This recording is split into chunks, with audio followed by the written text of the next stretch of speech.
নিজেরই দলের বিরুদ্ধে দুর্নীতির অভিযোগে সরব হয়ে কর্মদক্ষ পদে স্থায়ী সমিতি থেকে পদত্যাগ চেয়ে পঞ্চায়েত সমিতি সভাপতির কাছে লিখিত পত্র জমা দিলেন স্থায়ী সমিতির 8জন সদস্য।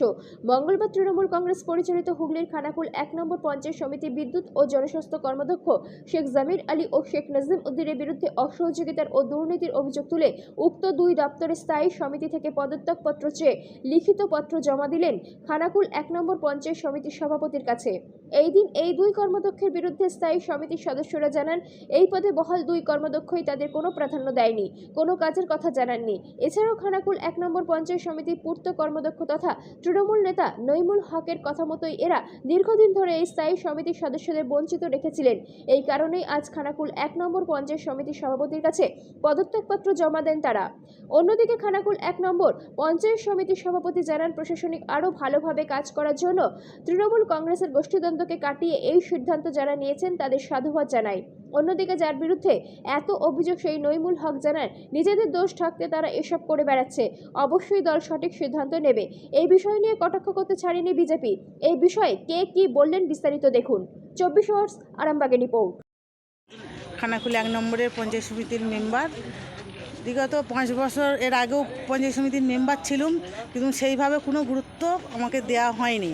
কিন্তু এইবারও আবার আমাকে দল টিকিট দিয়েছিল, ফের আমরা জনপ্রতিনিধি হয়ে মানুষের ভোটে জিতে এসেছি, কিন্তু সেই আবার একই দেখতে পাচ্ছি, একই চলছে।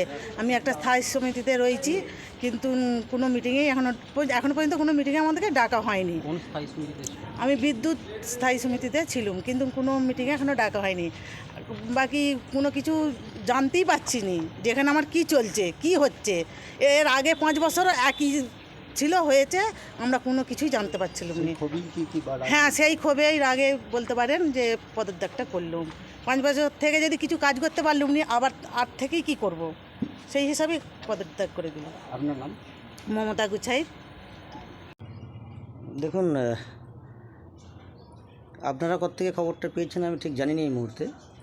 বা আমি দলের সভাপতি, সম্পূর্ণ প্রশাসন আর দল আলাদা, কিন্তু মিলিয়ে ঝুলিয়ে চলে, কিন্তু দলের সাথে এর কোনো সম্পর্ক নেই। অবশ্যই আমার যতটুকু জানা আছে, কারা বা কে পদত্যাগ করেছে এখন আমি সেই মুহূর্তে জানতে পারিনি।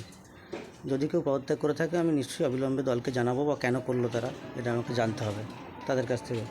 আমি জেনেই আপনাদেরকে বলবো। আমি সঠিকভাবে ঠিক বলতে পারছি না এই মুহূর্তে কে বা কারা পদত্যাগ করলো। আর ওই যদি রাঙার কথা বলেন, এটা অনেকদিন থেকে শুনছিলাম যে দলকে এক প্রকার বিজেপিকে সাপোর্ট করে। দেখুন, পঞ্চায়েত সমিতি পরিচালিত হয় পঞ্চায়েত সমিতির সভাপতি দ্বারা।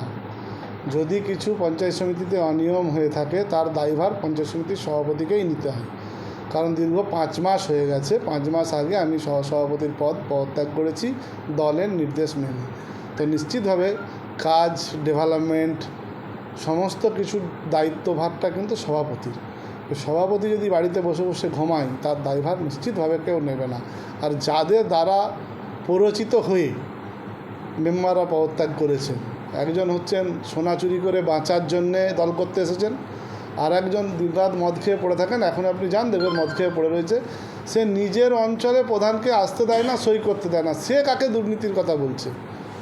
এটা পঞ্চায়েত সমিতিটা নিশ্চিতভাবে পঞ্চায়েত নয়। পঞ্চায়েত সমিতিটা পঞ্চায়েত সমিতি, এর কাজ দেখভাল করার জন্যে। 2 নম্বর পঞ্চায়েত সমিতি বিজেপির দখলে আছে, তাই তৃণমূল কংগ্রেস খানাকুল 2 নম্বর পঞ্চায়েত সমিতি ভাঙার জন্য চেষ্টা করছে। সেটা আমরা নির্বাচনী রেজাল্ট বেরোনোর পর থেকে দেখতে পাচ্ছি যে কীভাবে তৃণমূল কংগ্রেস এখানে আমাদের যারা মেম্বার আছে তাদেরকে হুমকি ধমকি বিভিন্ন রকম প্রলোভন দিচ্ছে। আমরা শুনলাম আজকে 1 নম্বর পঞ্চায়েত সমিতি তৃণমূল কংগ্রেসের কয়েকজন পদত্যাগ করেছে।